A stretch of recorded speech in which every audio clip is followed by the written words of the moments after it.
Welcome back to another video. ഇന്ന് 10th standard old S C ആർട്ടിയിൽ വൈദ്യുത കാന്തിക പ്രേരണം എന്ന ചാപ്റ്ററാണ് നമ്മൾ ഡിസ്കസ് ചെയ്യുന്നത്. ചാപ്റ്ററിലേക്ക് കടക്കുന്നതിന് മുൻപ് ടെലഗ്രാം ചാനലിൽ ജോയിൻ ചെയ്യാത്തവർ തീർച്ചയായിട്ടും ടെലഗ്രാം ചാനലിൽ ജോയിൻ ചെയ്യുക. നല്ല രീതിയിൽ നമ്മൾ റിവിഷൻ സ്റ്റാർട്ട് ചെയ്തിട്ടുണ്ട് ടെലഗ്രാം ചാനലിലാണ്. അപ്പോൾ ഒരു ഡെയിലി പ്ലാനോട് കൂടിയിട്ടുള്ള റിവിഷനാണ് മുന്നോട്ട് പോയിക്കൊണ്ടിരിക്കുന്നത്. ഡെയിലി ക്വിസുകൾ, പോളുകൾ, ടോപ്പിക് ഓറിയൻറ്റഡ് ആയിട്ടുള്ള എക്സാംസ് എല്ലാം നടക്കുന്നുണ്ട്. തീർച്ചയായിട്ടും നിങ്ങൾക്കത് ഉപകാരപ്പെടും. അതിന് വേണ്ടിയിട്ടാണ് ടെലഗ്രാം ചാനലിലേക്ക് ജോയിൻ ചെയ്യാനായിട്ട് പറയുന്നത്. ടെലഗ്രാം ചാനലിൻ്റെ ലിങ്ക് ഫസ്റ്റ് കമൻ്റായിട്ട് പിൻ ചെയ്ത് കൊടുത്തിട്ടുണ്ട്. ഓക്കെ, ഇനി നമുക്ക് ക്ലാസ്സിലേക്ക് വരാം. വൈദ്യുത കാന്തിക പ്രേരണം. അപ്പോൾ ആദ്യമേ ഇവിടെ ചോദിച്ചിരിക്കുകയാണ്, വൈദ്യുത ഊർജ്ജത്തെ വിവിധ ഊർജ്ജ രൂപങ്ങളാക്കി മാറ്റാനായിട്ട് സാധിക്കും അല്ലേ?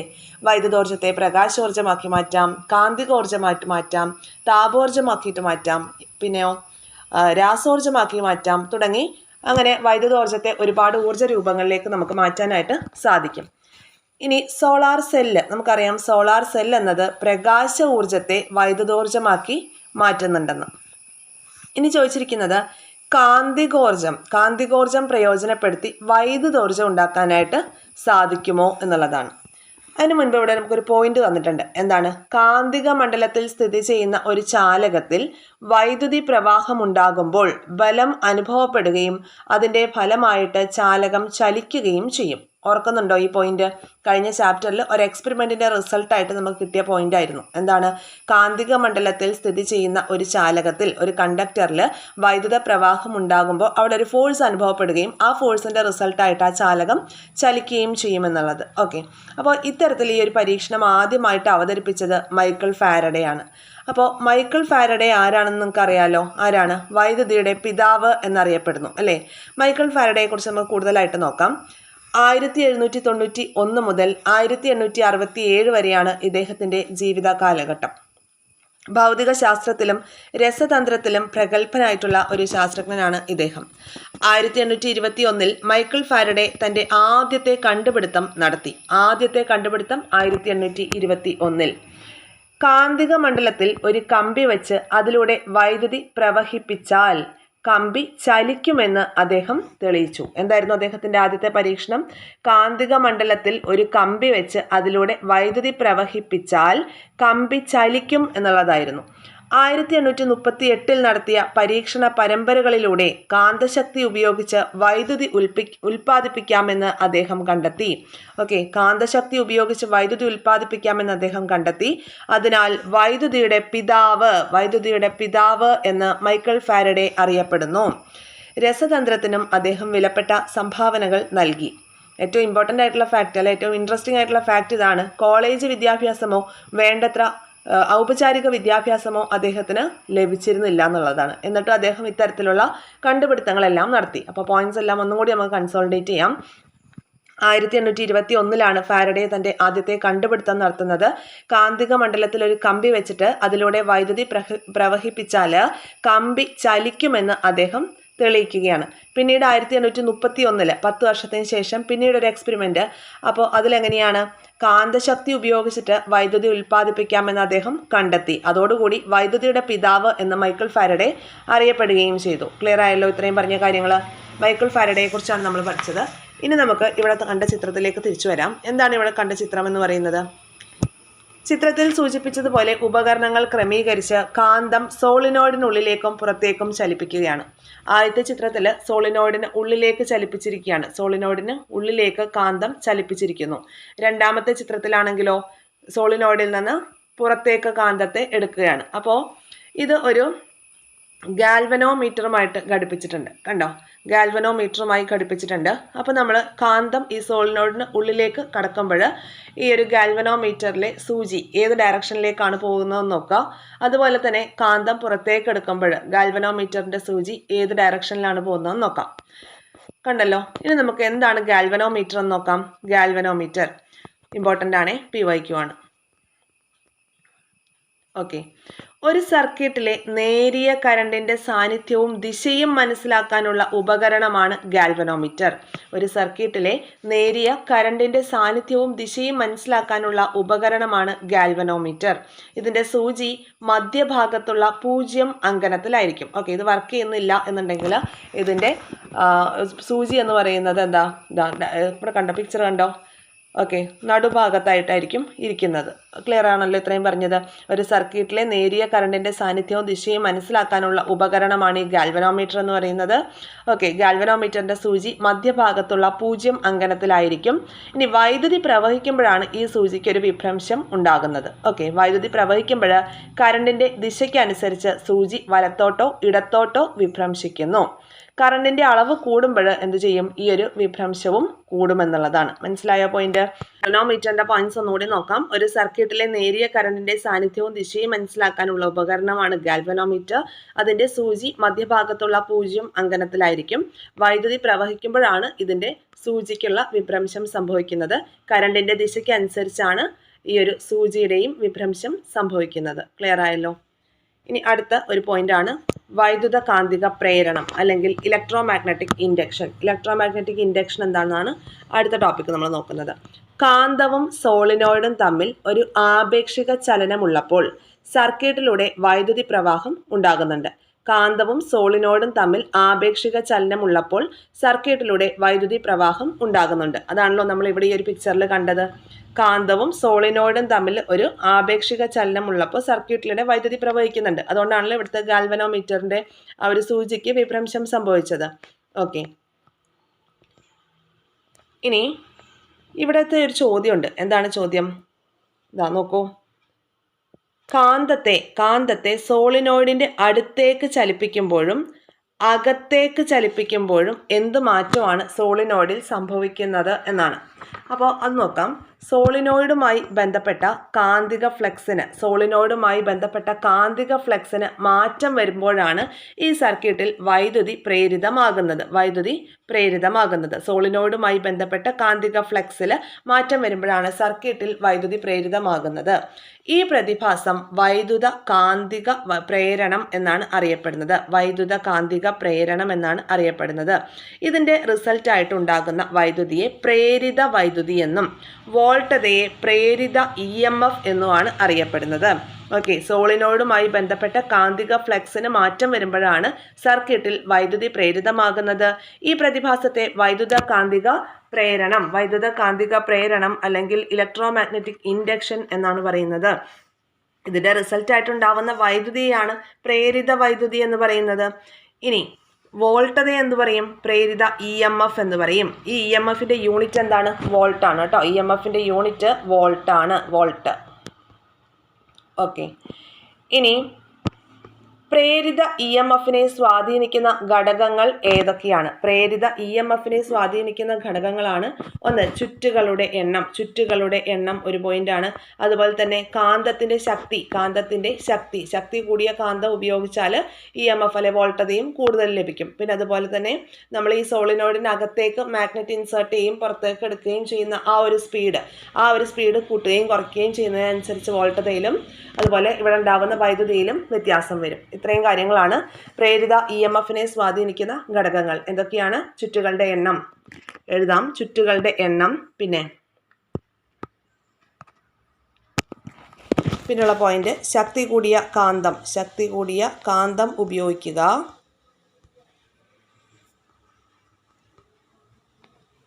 കാന്തം യൂസ് ചെയ്യുക. പിന്നെ അതുപോലെ സ്പീഡ് ഓഫ് മാഗ്നറ്റ്, അതായത് നമ്മൾ ഇൻസേർട്ട് ചെയ്യുന്ന ആ ഒരു സ്പീഡ് കൂട്ടുകയും കുറയ്ക്കുകയും ചെയ്യുന്നതിനനുസരിച്ചും പ്രേരിത EMFനെ അത് സ്വാധീനിക്കും. അതിൻ്റെ EMF കൂടുകയും കുറയുകയും ചെയ്യാം. സ്പീഡ് ഓഫ് മാഗ്നറ്റ് അല്ലെങ്കിൽ സോളിനോയിഡ്.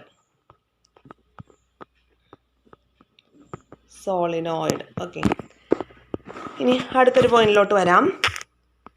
ഒരു ചാലകവുമായി ബന്ധപ്പെട്ട കാന്തിക ഫ്ലക്സിൽ മാറ്റമുണ്ടാക്കുന്നതിൻ്റെ ഫലമായിട്ട് ചാലകത്തിൽ ഒരു EMF പ്രേരണം ചെയ്യപ്പെടുന്ന പ്രതിഭാസമാണ് വൈദ്യുത കാന്തിക പ്രേരണം. ഡെഫിനേഷൻ ഒന്നും കൂടി മറ്റൊരു രീതിയിൽ തന്നിരിക്കുകയാണ്.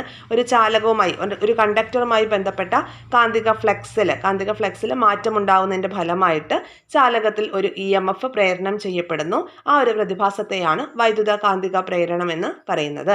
അപ്പോൾ വൈദ്യുത കാന്തിക പ്രേരണത്തിൻ്റെ ഫലമായിട്ടുണ്ടാകുന്ന വൈദ്യുത പ്രവാഹത്തിൻ്റെ ദിശ ഏതെല്ലാം ഘടകങ്ങളെയാണ് ആശ്രയിക്കുന്നത് എന്നാണ് ചോദ്യം. മറ്റൊരു ചോദ്യം: വൈദ്യുത കാന്തിക പ്രേരണത്തിന്റെ ഫലമായി ഉണ്ടാകുന്ന വൈദ്യുത പ്രവാഹത്തിന്റെ ദിശ ഏതെല്ലാം ഘടകങ്ങളെയാണ് ആശ്രയിക്കുന്നത്? ഒന്ന്, കാന്തിക മണ്ഡലത്തിന്റെ ദിശയെ ആശ്രയിക്കുന്നുണ്ട്. പിന്നെന്താണ്? ചാലകത്തിന്റെ ചലന ദിശയെ ആശ്രയിക്കുന്നുണ്ട്. കാന്തിക മണ്ഡല രേഖകൾക്ക് ലംബമായാണ് ചാലകം ചലിക്കുന്നതെങ്കിൽ ഉണ്ടാകുന്ന പ്രേരിത വൈദ്യുതി പരമാവധിയായിരിക്കുമെന്നും കാന്തിക മണ്ഡല ദിശ, ചാലകത്തിൻ്റെ ചലനദിശ, പ്രേരിത വൈദ്യുതിയുടെ ദിശ എന്നിവ തമ്മിലുള്ള ബന്ധം ലളിതമായി വിശദീകരിക്കാമെന്നും ബ്രിട്ടീഷ് ശാസ്ത്രജ്ഞനായിട്ടുള്ള ജോൺ ആംബ്രോസ് ഫ്ലെമിംഗ് കണ്ടെത്തിയിട്ടുണ്ട്. ഇത് ഫ്ലെമിങ്ങിന്റെ വലത് കൈ നിയമം എന്ന് അറിയപ്പെടുന്നു. ഫ്ലെമിങ്ങിന്റെ വലതു കൈ നിയമം ഒരു ചാലകത്തെ കാന്തിക മണ്ഡലത്തിന് ലംബമായി ചലിപ്പിക്കുന്നു എന്ന് കരുതുക. ഒരു കണ്ടക്ടറിനെ കാന്തിക മണ്ഡലം ഇലക്ട്രോമാഗ്നറ്റിക് ഫീൽഡിന് ലംബമായിട്ട് ചലിപ്പിക്കുക എന്ന് കരുതുക. അപ്പോൾ വലത് കൈയിലെ തള്ളവിരൽ, ചൂണ്ടുവിരൽ, നടുവിരൽ, ഈ ചിത്രത്തിൽ കാണുന്ന പോലെ വലത് കൈയിലെ തള്ളവിരൽ, ചൂണ്ടുവിരൽ, നടുവിരൽ എന്നിവ ഓരോന്നും പരസ്പരം ലംബമായി വരത്തക്ക രീതിയിൽ പിടിക്കുക. അപ്പോഴോ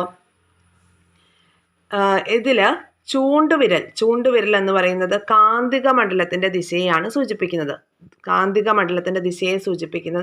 ചൂണ്ടുവിരല്.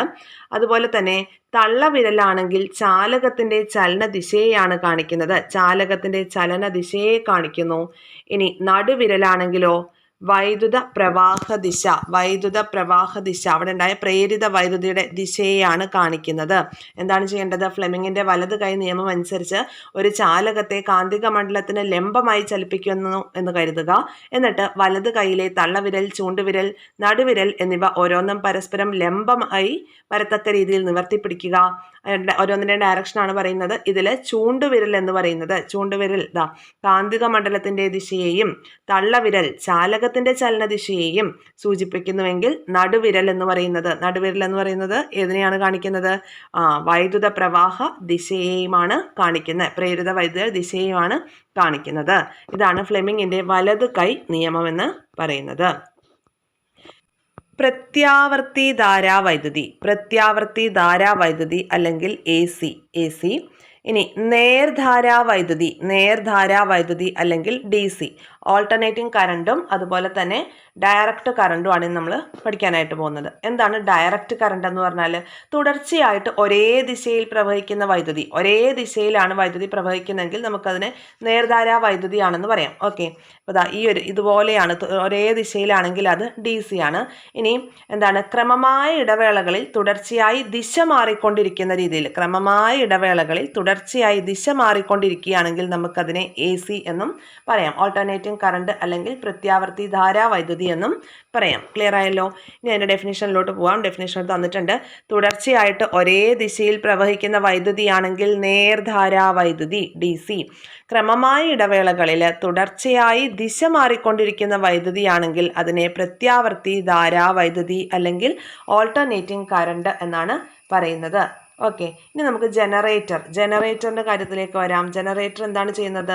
ജനറേറ്ററിലെ ഊർജ്ജമാറ്റം എന്താണ്? യാന്ത്രികോർജ്ജത്തെ എന്ത് ഊർജ്ജമാക്കി മാറ്റും? വൈദ്യുതോർജ്ജമാക്കി മാറ്റും അല്ലേ? യാന്ത്രികോർജ്ജത്തെ വൈദ്യുതോർജ്ജമാക്കി മാറ്റും. ഓക്കെ, അപ്പോൾ ജനറേറ്ററുകളിൽ നടക്കുന്ന ഊർജ്ജമാറ്റമാണ് യാന്ത്രികോർജ്ജത്തെ വൈദ്യുതോർജ്ജമാക്കി മാറ്റും. ഇനി നമുക്ക് ജനറേറ്ററിനെ കുറിച്ച് കൂടുതലായിട്ട് പഠിക്കാം. അപ്പോൾ അതിൻ്റെ പിക്ചറൊക്കെ നമുക്കിവിടെ തന്നിട്ടുണ്ട്, കണ്ടല്ലോ. ഒരു ജനറേറ്ററിൻ്റെ ഘടനയാണ് നമുക്കിവിടെ തന്നിരിക്കുന്നത്. നോക്കിക്കോളൂ.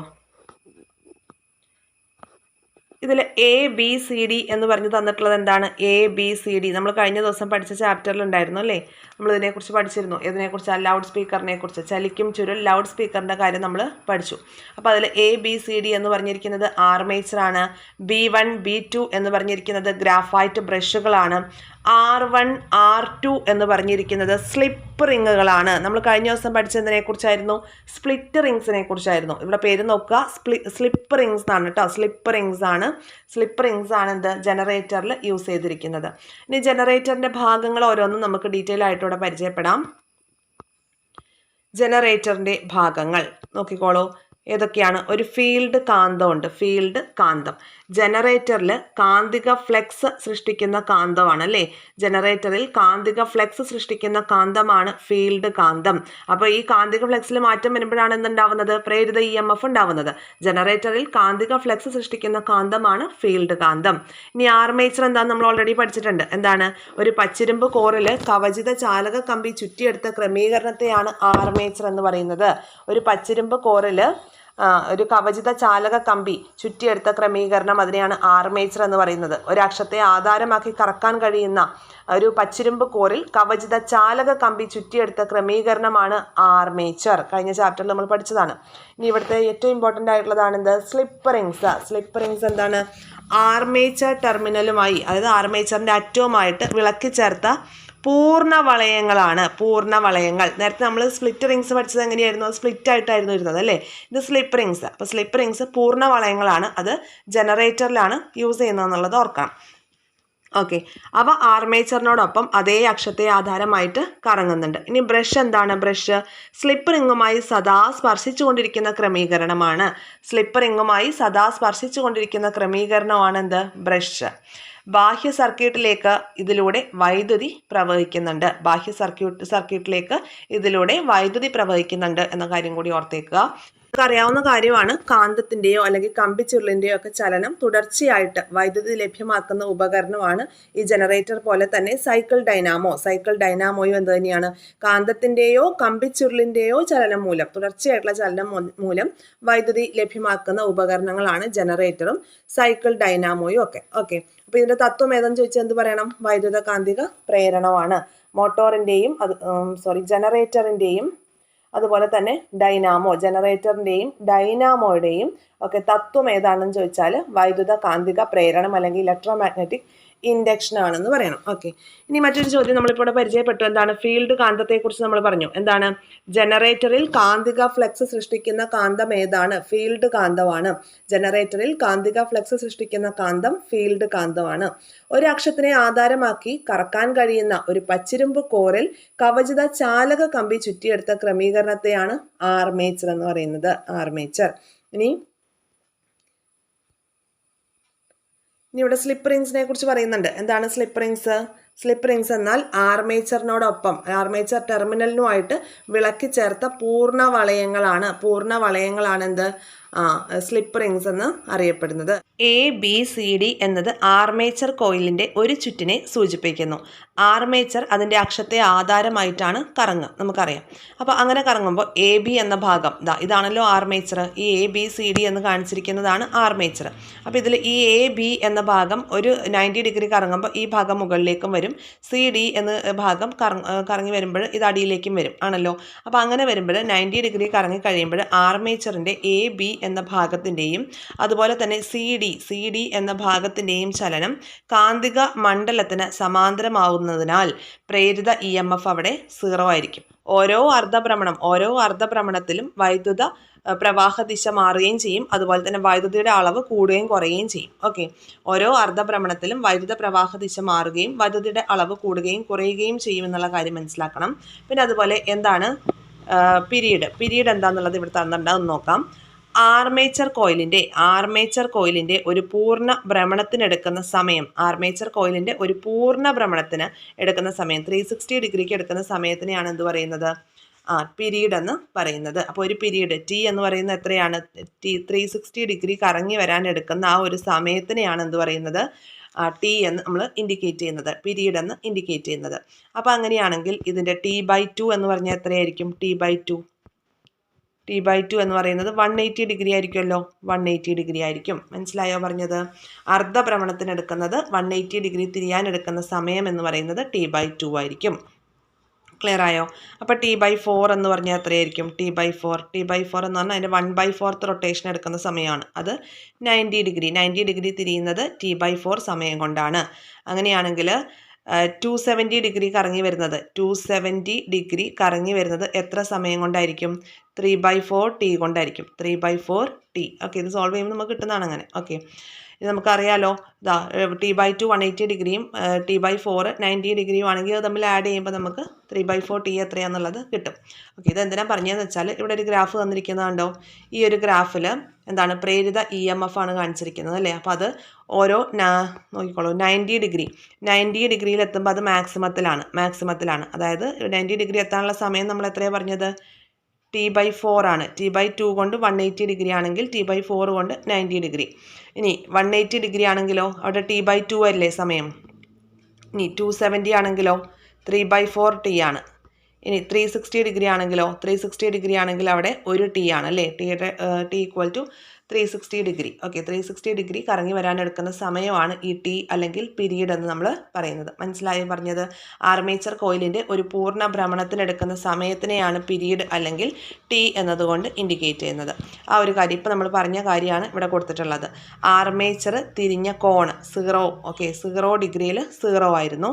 അതുപോലെ തന്നെ 90 ഡിഗ്രി ആയപ്പോൾ എത്ര സമയം എടുത്തു, T/4 സമയമാണ് എടുത്തത്. ഇനി 180 ഡിഗ്രി ആയപ്പോഴോ T/2 സമയമാണ് എടുത്തത്. ഗ്രാഫിൽ നമുക്ക് മനസ്സിലാക്കാമല്ലോ. 270 ഡിഗ്രി ആയപ്പോൾ 3/4 T ആണ്. 360 ഡിഗ്രി കറങ്ങാൻ വേണ്ടി എടുക്കുന്ന സമയമാണ് T എന്ന് നമ്മൾ ഇൻഡിക്കേറ്റ് ചെയ്തത്. ഇനി ഫ്ലക്സ് വ്യതിയാന നിരക്ക് എന്ന് പറയുമ്പോൾ 0 ഡിഗ്രിയിൽ 0 ആണ്. 90 ഡിഗ്രിയിൽ എന്താണ്, അതിൻ്റെ മാക്സിമത്തിലേക്ക് എത്തിയിരിക്കുകയാണ് അല്ലേ. ഓക്കെ, അപ്പോൾ അവിടെ പരമാവധി വന്നു. പിന്നെ T/2 ആയപ്പോഴോ അത് വീണ്ടും 0യിലേക്ക് തന്നെയാണ് വന്നത്. ഇതുവരെ 0 അല്ലേ, 0യിലേക്കാണ് വന്നത്. ഇനി 270 ആയപ്പോഴോ വീണ്ടും പരമാവധിയിലേക്ക് വന്നിട്ടുണ്ട്. 360 ആയപ്പോൾ വീണ്ടും 0യിലേക്കാണ് വന്നിട്ടുള്ളത്. അതുപോലെ പ്രേരിത EMF അതിൻ്റെ വോൾട്ടത എന്ന് പറയുന്നത് എങ്ങനെയാണ്, EMF ഏത് ആക്സിസിലാണ് പോയിരിക്കുന്നത്, Y ആക്സിസിലാണ്. Y ആക്സിസിൽ നോക്കിയാൽ നമുക്കറിയാലോ പ്രേരിത EMF എന്ന് പറയുന്നത് T/4 എന്താ ചെയ്തിരിക്കുന്നത്, മാക്സിമത്തിലേക്ക് വന്നു അല്ലേ. T/4 EMF മാക്സിമത്തിലേക്ക് വന്നു. ഇനി അതുപോലെ തന്നെ മറ്റൊരു മാക്സിമത്തിലേക്ക് വന്നത് എവിടെയാണ്, ഇവിടെ 3/4 Tയിലാണ് മാക്സിമത്തിലേക്ക് വന്നിട്ടുള്ളത് പ്രേരിത EMF. ഈ ഒരു ടേബിളാണ് ഇപ്പോൾ പറഞ്ഞത്. മനസ്സിലായില്ലെങ്കിൽ ഒന്നും കൂടി ബാക്കിലേക്ക് പോയിട്ട് കേൾക്കുക കേട്ടോ. ഇത് കുറച്ചൊരു ബുദ്ധിമുട്ടുള്ള ചാപ്റ്ററാണ്, നമ്മളൊന്ന് ശ്രദ്ധിച്ചിരുന്നാൽ ഈസി ആയിട്ട് മനസ്സിലാവും. ഇനി അടുത്തത് AC ജനറേറ്ററിൻ്റെ ആർമേച്ചർ ആദ്യ അർദ്ധഭ്രമണത്തിൽ ഒരു ദിശയിൽ ഉൽപ്പാദിപ്പിക്കുന്ന പ്രേരിത വൈദ്യുതിയും അടുത്ത അർദ്ധഭ്രമണത്തിൽ വിപരീത ദിശയിൽ ഉൽപ്പാദിപ്പിക്കുന്ന പ്രേരിത വൈദ്യുതിയും ചേർന്നാൽ AC-യുടെ ഒരു പരിവൃത്തി അല്ലെങ്കിൽ ഒരു സൈക്കിൾ ലഭിക്കും. നമ്മൾ ഓൾറെഡി AC എങ്ങനെയാണെന്ന് പരിചയപ്പെട്ടു. എങ്ങനെയാണ് AC ജനറേറ്റർ ആദ്യം ഒരു ഡയറക്ഷനിൽ അല്ലേ വൈദ്യുതി ഉൽപ്പാദിപ്പിക്കും. അതിനുശേഷം ക്രമമായ ഇടവേളയിൽ തുടർച്ചയായി ദിശ മാറിക്കൊണ്ടിരിക്കുന്ന വൈദ്യുതിയാണ് നമ്മൾ AC എന്ന് പറയുന്നത്. ഓക്കെ, അപ്പോൾ AC ജനറേറ്ററിൽ ആർമേച്ചർ ആദ്യത്തെ അർദ്ധഭ്രമണത്തിൽ ഒരു ദിശയിൽ ഉൽപ്പാദിപ്പിക്കുന്ന പ്രേരിത വൈദ്യുതിയും അടുത്ത അർദ്ധഭ്രമണത്തിൽ വിപരീത ദിശയിൽ ഉൽപ്പാദിപ്പിക്കുന്ന പ്രേരിത വൈദ്യുതിയും ചേർന്നാലാണ് AC-യുടെ ഒരു സൈക്കിൾ. അപ്പോൾ AC-യുടെ ഒരു സൈക്കിളാണ് ഇപ്പോൾ നമ്മളിവിടെ വരച്ചിരിക്കുന്നത്. ഇതാണ് AC-യുടെ ഒരു സൈക്കിൾ. ഓക്കെ, അപ്പോൾ എന്താണ് സൈക്കിൾ അല്ലെങ്കിൽ ആവൃത്തി എന്ന് ഉദ്ദേശിക്കുന്നത്, ഒരു സെക്കൻഡിലെ പരിവൃത്തികളുടെ എണ്ണമാണ് ആവൃത്തി. ഒരു സെക്കൻഡിലെ സൈക്കിളിൻ്റെ എണ്ണമാണ് ആവൃത്തി. ഫ്രീക്വൻസി എന്നാൽ number of cycles per second ആണ്. ആവൃത്തി യൂണിറ്റ് എന്താണ്, നമ്മൾ ഓൾറെഡി പഠിച്ചിട്ടുണ്ട്. ആവൃത്തി യൂണിറ്റ് ഹെർട്സ് ആണ്. ഇനി മറ്റൊരു ഇമ്പോർട്ടൻറ്റ് പോയിന്റും PYQ ആയിട്ടുള്ളൊരു പോയിന്റുമാണ് ഇത്. നമ്മുടെ രാജ്യത്ത് വിതരണത്തിന് വേണ്ടി ഉൽപ്പാദിപ്പിക്കുന്ന AC-യുടെ ആവൃത്തി എത്രയാണ്, 50 സൈക്കിൾ പെർ സെക്കൻഡ് ആണ് ആവൃത്തിയാണ് ഹെർട്സ് എന്ന് ഇൻഡിക്കേറ്റ് ചെയ്യുന്നത്. നമ്മുടെ രാജ്യത്ത് വിതരണത്തിന് ഉൽപ്പാദിപ്പിക്കുന്ന AC-യുടെ ആവൃത്തി 50 ഹെർട്സ് ആണ്. ആവൃത്തി 50 ഹെർട്സ്. ഇത് PYQ ആണേ. ഓക്കെ, നമ്മുടെ രാജ്യത്ത് വിതരണത്തിന് വേണ്ടി ഉൽപ്പാദിപ്പിക്കുന്ന AC-യുടെ ആവൃത്തി 50 ഹെർട്സ് ആണ്. ഇനി അടുത്തൊരു ഭാഗത്തോട്ട് വരാം. ഒരു ജനറേറ്റർ ഉപയോഗിച്ച് DC അല്ലെങ്കിൽ നേർധാരാ വൈദ്യുതി ഉൽപ്പാദിപ്പിക്കാൻ സാധിക്കുമോ? ഇമ്പോർട്ടൻ്റ് ആയിട്ടുള്ള ചോദ്യമാണ്. എന്താണ്, ഒരു ജനറേറ്റർ ഉപയോഗിച്ച് DC ഉൽപ്പാദിപ്പിക്കാൻ സാധിക്കുമോ? ജനറേറ്ററിലെ സ്ലിപ്പ് റിങ്ങിന് പകരം സ്പ്ലിറ്റ് റിംഗ് കമ്മ്യൂട്ടേറ്റർ ഉപയോഗിക്കുകയാണെങ്കിൽ അത്തരം ജനറേറ്ററിൽ നിന്ന് ലഭിക്കുന്നത് DC ആയിരിക്കും. ജനറേറ്ററിലെ സ്ലിപ്പ് റിങ്ങിന് പകരം എന്തുപയോഗിക്കണം, സ്പ്ലിറ്റ് റിംഗ് കമ്മ്യൂട്ടേറ്റർ ഉപയോഗിക്കുകയാണെങ്കിൽ അത്തരം ജനറേറ്ററിൽ നിന്ന് ലഭിക്കുന്നത് DC ആയിരിക്കും. ഇതൊക്കെ ഈ സ്പ്ലിറ്റ് റിംഗ് കമ്മ്യൂട്ടേറ്റർ ഒക്കെ എന്താണെന്ന് നമ്മൾ ഓൾറെഡി കഴിഞ്ഞ ചാപ്റ്ററിൽ പഠിച്ചിട്ടുണ്ട് അല്ലേ. അപ്പോൾ ദിശ മാറ്റാൻ സഹായിക്കുന്നതുകൊണ്ടാണ് അതിനെന്ത് പറയുന്നത്, സ്പ്ലിറ്റ് റിംഗ് കമ്മ്യൂട്ടേറ്റർ എന്ന് പറയുന്നതെന്നൊക്കെ നമ്മൾ പഠിച്ചു. ഓക്കെ, അപ്പോൾ അപ്പോൾ സ്പ്ലിറ്റ് റിംഗ് കമ്മ്യൂട്ടേറ്റർ ഉപയോഗിക്കുകയാണെങ്കിൽ ജനറേറ്ററിലെ ഈ സ്ലിപ്പ് റിങ്ങിന് പകരം സ്പ്ലിറ്റ് റിംഗ് കമ്മ്യൂട്ടേറ്റർ ഉപയോഗിക്കുകയാണെങ്കിൽ അത്തരം ജനറേറ്ററിൽ നിന്ന് ലഭിക്കുന്ന എന്തായിരിക്കും DC ആയിരിക്കും. ഇനി എന്താണ് ഈ AC യും DC ഒക്കെ തമ്മിലുള്ള വ്യത്യാസം എന്താണ്? AC എന്ന് പറയുമ്പോൾ അതിനകത്ത് ഓൾറെഡി സ്ലിപ്പ് റിങ്സ് ആണ് യൂസ് ചെയ്യുന്നത്. DCയിലാണെങ്കിലോ സ്പ്ലിറ്റ് റിങ്ങുകളാണ് യൂസ് ചെയ്യുന്നത് കേട്ടോ. ഇനി ബാഹ്യ സർക്യൂട്ടിൽ നമുക്ക് AC ഇതാണ് ഉപയോഗിക്കുന്നതെങ്കിൽ AC ആണ് ലഭിക്കുന്നത്. ഇനി ബാഹ്യ സർക്യൂട്ടിൽ DC ആണ് എന്ത് ലഭിക്കുക? സ്പ്ലിറ്റ് റിംഗ് ഉപയോഗിച്ചാൽ DC ലഭിക്കും. സ്ലിപ്പ് റിങ്സ് ആണ് ഉപയോഗിക്കുന്നതെങ്കിൽ ACയും ലഭിക്കും. ഓർത്ത് വെച്ചേക്കാം കേട്ടോ. കാണിച്ചിട്ടുണ്ട്. ഇതെന്താണ്? AC ജനറേറ്ററിൽ കണ്ടോ എന്താണ്? ക്രമമായ ഇൻ്റർവെല്ലിൽ ഡിഫറെൻ്റ് ആയിട്ടുള്ള ഡയറക്ഷനിൽ നിന്നാണ് തുടർച്ചയായിട്ടുള്ള ദിശ മാറിക്കൊണ്ടിരിക്കുകയാണ് അല്ലേ? എൻ്റെ ഔട്ട്പുട്ട് കണ്ടോ? തുടർച്ചയായിട്ട് ദിശ മാറിക്കൊണ്ടാണ് ഇരിക്കുന്നത്. ഇനി അടുത്തത് ബാറ്ററി DC ആണെങ്കിലോ ഒരേ ദിശയിലാണ് പോകുന്നത്. ഇനി അടുത്തത് ജനറേറ്റർ DC ആണെങ്കിൽ എങ്ങനെയാണ്? ഒരേ ദിശയിലാണ് പോയിക്കൊണ്ടിരിക്കുന്നത്. EMF കൂടുകയും കുറയുകയും ചെയ്യുന്നു അല്ലേ? EMF അതിൻ്റെ മാക്സിമത്തിൽ എത്തുന്നുണ്ട്, അതിൻ്റെ ഏറ്റവും ലോ ലെവലിലും എത്തുന്നുണ്ട്. അപ്പോൾ EMF കൂടുകയും കുറയുകയും ചെയ്യുന്നുണ്ട് DCയിൽ. ഇതാണ് അതിൻ്റെ ഒരു EMFൻ്റെ ഒരു ഗ്രാഫിക് ചിത്രീകരണമാണ് നമുക്കിവിടെ തന്നിട്ടുള്ളത്. ഇനി മ്യൂച്വൽ ഇൻഡക്ഷൻ എന്താണെന്ന് നോക്കാം. മ്യൂച്വൽ ഇൻഡക്ഷൻ ഇവിടെ നമുക്കൊരു ഇമേജ് തന്നിട്ടുണ്ട്. ഒരു പച്ചിരുമ്പ് കോറിന് മുകളിൽ കവചിത കമ്പി കൊണ്ട് ചുറ്റുകൾ ഉണ്ടാക്കുക. ഏകദേശം 500 ചുറ്റുകളാണ് ഉണ്ടാക്കേണ്ടത്. ആദ്യത്തെ കമ്പി ചുരുളിൻ്റെ അഗ്രങ്ങളെ ഒരു സെല്ലും സ്വിച്ചുമായും രണ്ടാമത്തെ ചുരുളിൻ്റെ അഗ്രങ്ങളെ ഒരു ബൾബുമായിട്ടും ഘടിപ്പിക്കാനാണ് പറഞ്ഞിട്ടുള്ളത്. കണ്ടോ? അപ്പോൾ ഇവിടെ എന്താ ചെയ്തിരിക്കുന്നത്? ഒരു പച്ചിരുമ്പ് കോറിന് മുകളിൽ കവചിത കമ്പി കൊണ്ട് ചുറ്റുകൾ ഉണ്ടാക്കിയിരിക്കുകയാണ്. ആദ്യത്തെ കമ്പി ചുരുളിൻ്റെ അഗ്രങ്ങളെ, പ്രൈമറി ചുരുളിൻ്റെ അഗ്രങ്ങളെ ഒരു സെല്ലും സ്വിച്ചുമായിട്ട് ബന്ധിപ്പിച്ചിട്ടുണ്ട്. ഒരു സ്വിച്ചും ഉണ്ട്, ഒരു സെല്ലും ഉണ്ട്. ഇനി അടുത്തത് സെക്കൻഡറി ചുരുളാണെങ്കിൽ അവിടെ എന്താ ചെയ്തിരിക്കുന്നത്? അതിൻ്റെ അഗ്രങ്ങളെ ഒരു ബൾബുമായിട്ടുമാണ് ഘടിപ്പിച്ച് വെച്ചിരിക്കുന്നത്. ക്ലിയർ ആയല്ലോ? ഇനി ഇവിടെ തന്നിട്ടുള്ള ഒരു പോയിന്റ് നോക്കിക്കോളൂ. ഏത് കോയിലാണോ നാം വൈദ്യുതി നൽകുന്നത് അതാണ് പ്രൈമറി കോയിൽ. Primary coil. കണ്ടോ? ഇവിടെ നമ്മൾ സെല്ലുമായിട്ട് കണക്ട് ചെയ്തിരിക്കുകയാണ് വൈദ്യുതി നൽകാനായിട്ട്. അതുകൊണ്ട് തന്നെ അതിനെ പ്രൈമറി കോയിൽ അല്ലെങ്കിൽ പ്രൈമറി ചുരുൾ എന്നാണ് അറിയപ്പെടുന്നത്. ഇനി ഏത് കോയിലാണോ വൈദ്യുതി പ്രേരിതമാകുന്നത് അതാണ് സെക്കൻഡറി കോയിൽ. ഓക്കെ, ഇവിടെ നമ്മൾ സെല്ലുമായിട്ട് ഫസ്റ്റ് ചുരുളിൽ നമ്മൾ സെല്ലുമായി ഘടിപ്പിച്ചിരിക്കുകയാണ്. അത് വൈദ്യുതി പ്രേരിതമാകുന്നത് അപ്പോൾ രണ്ടാമത്തെ ഈ ഒരു ചുരുളിലായിരിക്കും. അതിനെ സെക്കൻഡറി ചുരുളെന്ന് പേരിട്ടിരിക്കുകയാണ്. സെക്കൻഡറി കോയിൽ എന്ന് പേരിട്ടിരിക്കുകയാണ്. മനസ്സിലായോ? അപ്പോൾ ഫസ്റ്റ് ചുരുളും സെക്കൻഡറി ചുരുളും ഏതാണെന്നുള്ളത് മനസ്സിലാക്കി വെക്കുക. ഏത് കോയിലാണോ വൈദ്യുതി നൽകുന്നത് അതാണ് പ്രൈമറി കോയിൽ. അതുപോലെ ഏത് കോയിലാണോ വൈദ്യുതി പ്രേരിതമാകുന്നത് അതാണ് സെക്കൻഡറി കോയിൽ എന്ന് പറയുന്നത്. ഓക്കെ, സമീപസ്ഥങ്ങളായി സ്ഥിതി ചെയ്യുന്ന രണ്ട് കമ്പിച്ചുരുളുകളിൽ, സമീപസ്ഥങ്ങളായി എന്ന് പറഞ്ഞാൽ അടുത്തടുത്തായിട്ട് സ്ഥിതി ചെയ്യുന്ന രണ്ട് കമ്പിച്ചുരുളുകളിൽ ഒന്നിലെ വൈദ്യുത പ്രവാഹ തീവ്രതയിലോ അല്ലെങ്കിൽ അതിൻ്റെ ദിശയിലോ മാറ്റമുണ്ടാകുമ്പോൾ അതിനു ചുറ്റുമുള്ള കാന്തിക ഫ്ലക്സിലും എന്തുണ്ടാവും? മാറ്റമുണ്ടാകും. ഇതിൻ്റെ ഫലമായിട്ട് രണ്ടാമത്തെ കമ്പിച്ചുരുളിലും ഒരു EMF പ്രേരിതമാകും. ഈ പ്രതിഭാസമാണ് മ്യൂച്വൽ ഇൻഡക്ഷൻ. രണ്ട് കോയിൽ, മ്യൂച്വൽ ഇൻഡക്ഷൻ എന്ന് പറയുമ്പോൾ അവിടെ രണ്ട് കോയിലുകളുണ്ട്.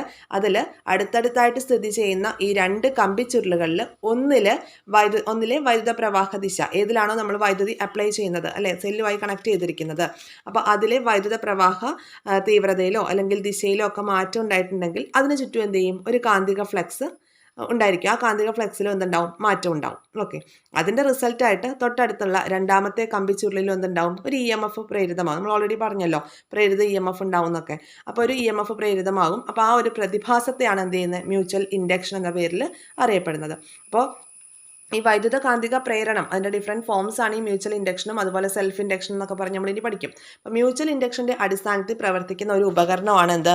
ട്രാൻസ്ഫോമർ. മ്യൂച്വൽ ഇൻഡക്ഷൻ്റെ അടിസ്ഥാനത്തിൽ പ്രവർത്തിക്കുന്ന ഉപകരണമാണ് ട്രാൻസ്ഫോമർ. ഇനി മ്യൂച്വൽ ഇൻഡക്ഷൻ ഓപ്ഷനിൽ ഇല്ല, നമുക്ക് തരികയാണ് ട്രാൻസ്ഫോമറിൻ്റെ പ്രവർത്തന തത്വം എന്താണ്. അപ്പം നമുക്ക് ഓപ്ഷനിൽ മ്യൂച്വൽ ഇൻഡക്ഷൻ ഇല്ല, വൈദ്യുത കാന്തിക പ്രേരണമാണെങ്കിൽ ആൻസർ അതാണ്. ഓക്കെ, അപ്പോൾ ആൻസർ നമ്മൾ ഓപ്ഷൻ നോക്കിയിട്ട് വേണം അവിടെ എഴുതാൻ വേണ്ടിയിട്ട്. അടുത്തത് ട്രാൻസ്ഫോമറിനെ കുറിച്ച് നോക്കാം. ട്രാൻസ്ഫോമർ എന്താണ്? ട്രാൻസ്ഫോമർ പവറിൽ വ്യത്യാസം വരാതെ AC-യുടെ വോൾട്ടത ഉയർത്താനോ താഴ്ത്താനോ സഹായിക്കുന്ന ഉപകരണമാണ് ട്രാൻസ്ഫോമർ. പവറിൽ വ്യത്യാസം വരാതെ എന്ത് ചെയ്യാം? AC-യുടെ വോൾട്ടത ഉയർത്താനോ താഴ്ത്താനോ സഹായിക്കുന്ന ഉപകരണത്തെയാണ് ട്രാൻസ്ഫോമർ എന്ന് പറയുന്നത്. ട്രാൻസ്ഫോമർ എത്ര ടൈപ്പ് ഉണ്ട്? 2 ടൈപ്പ് ഉണ്ട് അല്ലേ? 2 ടൈപ്പാണ് ട്രാൻസ്ഫോമർ ഉള്ളത്. ഏതൊക്കെയാണ്? സ്റ്റെപ്പ് അപ്പ് ട്രാൻസ്ഫോമറും ഉണ്ട്, അതുപോലെ സ്റ്റെപ്പ് ഡൗൺ ട്രാൻസ്ഫോമറും ഉണ്ട്. സ്റ്റെപ്പ് അപ്പ് ട്രാൻസ്ഫോമറും സ്റ്റെപ്പ് ഡൗൺ ട്രാൻസ്ഫോമറും. എ സിയുടെ വോൾട്ടത ഉയർത്തുന്നതിന് സ്റ്റെപ്പ് അപ്പ് ട്രാൻസ്ഫോമറും, വോൾട്ടത ഉയർത്തുന്നത് എ സിയുടെ വോൾട്ടത ഉയർത്തുന്നത് സ്റ്റെപ്പ് അപ്പ്. ഓക്കെ, വോൾട്ടത അപ്പ് ചെയ്യാൻ വേണ്ടിയിട്ടാണ് സ്റ്റെപ്പ് അപ്പ് ട്രാൻസ്ഫോമർ ഉപയോഗിക്കുന്നത്. ഇനി എ സിയുടെ വോൾട്ടത താഴ്ത്തുന്നതിന് വേണ്ടിയിട്ടാണ് സ്റ്റെപ്പ് ഡൗൺ. ഓക്കെ, വോൾട്ടത താഴ്ത്തുന്നതിന് ഡൗൺ ചെയ്യാൻ വേണ്ടിയിട്ടാണ് സ്റ്റെപ്പ് ഡൗൺ ട്രാൻസ്ഫോമർ യൂസ് ചെയ്യുന്നത്. ഇനി സ്റ്റെപ്പ് അപ്പ് ട്രാൻസ്ഫോമറിൽ പ്രൈമറിയിൽ വണ്ണം കൂടിയ കമ്പികളാണ് ഉപയോഗിക്കുന്നതെന്ന് പറഞ്ഞിട്ടുണ്ട്. അങ്ങനെയാണെങ്കിൽ സ്റ്റെപ്പ് ഡൗണിലോ സെക്കൻഡറി കോയിലിലാണ് വണ്ണം കൂടിയ കമ്പികൾ ഉപയോഗിക്കുന്നത്. ഓക്കെ, സ്റ്റെപ്പ് അപ്പ് ട്രാൻസ്ഫോമറിൽ പ്രൈമറി കോയിലിലാണ് വണ്ണം കൂടിയ കമ്പികൾ ഉപയോഗിക്കുന്നതെങ്കിൽ സ്റ്റെപ്പ് ഡൗണിൽ എന്ത് ചെയ്യണം, സെക്കൻഡറി കോയിലിലാണ് വണ്ണം കൂടിയ കമ്പികൾ ഉപയോഗിക്കേണ്ടത്. ഓക്കെ, ഇവിടെ പിക്ചറിൽ തന്നിരിക്കുന്നതുണ്ടോ, സ്റ്റെപ്പ് അപ്പ് ട്രാൻസ്ഫോമറിൽ പ്രൈമറി കോയിൽ വണ്ണം കൂടിയ കമ്പിയാണ് ഉപയോഗിച്ചിരിക്കുന്നത്. സ്റ്റെപ്പ് ഡൗണിലാണെങ്കിൽ സെക്കൻഡറി കോയിലിലാണ് എന്ത് ചെയ്ത് വണ്ണം കൂടിയ കമ്പികൾ യൂസ് ചെയ്തിരിക്കുന്നത്. ഇനി അടുത്തത്, അപ്പോൾ ഇവിടെ ഒരു പ്രേരിത EMF ഉണ്ടാവും എന്നൊക്കെ നമ്മൾ പറഞ്ഞു അല്ലേ. അതായത് സമീപസ്ഥങ്ങളായി സ്ഥിതി ചെയ്യുന്ന രണ്ട് കമ്പിച്ചുരുളുകൾ ഒന്നിലെ വൈദ്യുത പ്രവാഹ തീവ്രതയിലോ അല്ലെങ്കിൽ ദിശയിലോ മാറ്റം ഉണ്ടാകുമ്പോൾ അതിന് ചുറ്റുമുള്ള കാന്തിക ഫ്ലക്സിൽ മാറ്റം ഉണ്ടാവും. അവിടെ എന്തുണ്ടാവും, ഒരു രണ്ടാമത്തെ കമ്പിച്ചുരുളിൽ ഒരു EMF പ്രേരിതമാവും എന്ന് പറഞ്ഞു. അതിനെയാണ് എന്ത് പ്രേരിത EMF എന്ന് പറയുന്നത് മ്യൂച്വൽ ഇൻഡക്ഷനിൽ. അപ്പോൾ ഈ ഒരു പ്രേരിത EMFനെ നമുക്ക് സിഗ്മ എന്ന ലെറ്റർ കൊണ്ട് ഇൻഡിക്കേറ്റ് ചെയ്യാം. ഇങ്ങനെയാണ് സിഗ്മ എഴുതുന്നത്. ഓക്കെ, അപ്പോൾ ഒരു ട്രാൻസ്ഫോമറിൻ്റെ ഇരു കോയിലുകളിലെയും ഓരോ ചുറ്റിലുമുള്ള EMF തുല്യമായിരിക്കും. ഒരു ട്രാൻസ്ഫോമറിൻ്റെ ഇരു കോയിലുകളിലെയും ഓരോ ചുറ്റിലുമുള്ള EMF തുല്യമായിരിക്കും.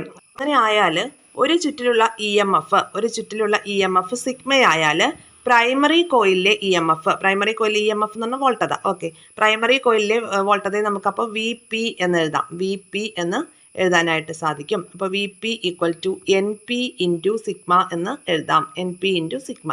ഓക്കെ, അതുപോലെ തന്നെ സെക്കൻഡറിയിലെ അങ്ങനെ എഴുതാം. സെക്കൻഡറിയിലെ വോൾട്ടത അല്ലെ EMF എന്ന് പറയുന്നത് NS, number of coils in secondary × sigma ആയിരിക്കും ആണല്ലോ. ഇനി എന്താണ്, സെക്കൻഡറിയിലെ ചുറ്റുകളുടെ എണ്ണത്തിനനുസരിച്ച് VS മാറും. സെക്കൻഡറിയിലെ ചുറ്റുകളുടെ എണ്ണത്തിനനുസരിച്ച് വോൾട്ടതയിൽ വ്യത്യാസം വരുന്നുണ്ട്. അതുപോലെ പ്രൈമറിയിലെ ചുറ്റുകളുടെ എണ്ണത്തിനനുസരിച്ച് എന്ത് ചെയ്യും, പ്രൈമറിയിലെ വോൾട്ടത അല്ലെങ്കിൽ EMFനും മാറ്റം വരുന്നതായിരിക്കും. ഇനി ഒരു ട്രാൻസ്ഫോമറിൻ്റെ പ്രൈമറിയിലെ ചുറ്റുകളുടെ എണ്ണത്തിൻ്റെ എത്ര മടങ്ങാണോ സെക്കൻഡറിയിലെ ചുറ്റുകളുടെ എണ്ണം, അത്ര തന്നെ മടങ്ങ് വോൾട്ടതയിലും വ്യത്യാസം ഉണ്ടായിരിക്കും. ഒരു ട്രാൻസ്ഫോമറിൻ്റെ പ്രൈമറിയിലെ ചുറ്റുകളുടെ എണ്ണത്തിൻ്റെ എത്ര മടങ്ങാണോ സെക്കൻഡറിയിലെ ചുറ്റുകളുടെ എണ്ണം, അത്ര തന്നെ മടങ്ങ് വോൾട്ടതയിലും എന്തുണ്ടായിരിക്കും എന്നാ പറഞ്ഞ് വ്യത്യാസം ഉണ്ടായിരിക്കും. അതായത് VS എന്നത് സെക്കൻഡറിയിലെ വോൾട്ടതയാണെങ്കിൽ VS എന്നത് സെക്കൻഡറിയിലെ വോൾട്ടതയും VP എന്ന് പറയുന്നത് പ്രൈമറിയിലെ വോൾട്ടതയുമാണ്. NS എന്നത് എന്താണ്, സെക്കൻഡറിയിലെ ചുറ്റുകളുടെ എണ്ണം. NS എന്നത് സെക്കൻഡറിയിലെ ചുറ്റുകളുടെ എണ്ണം.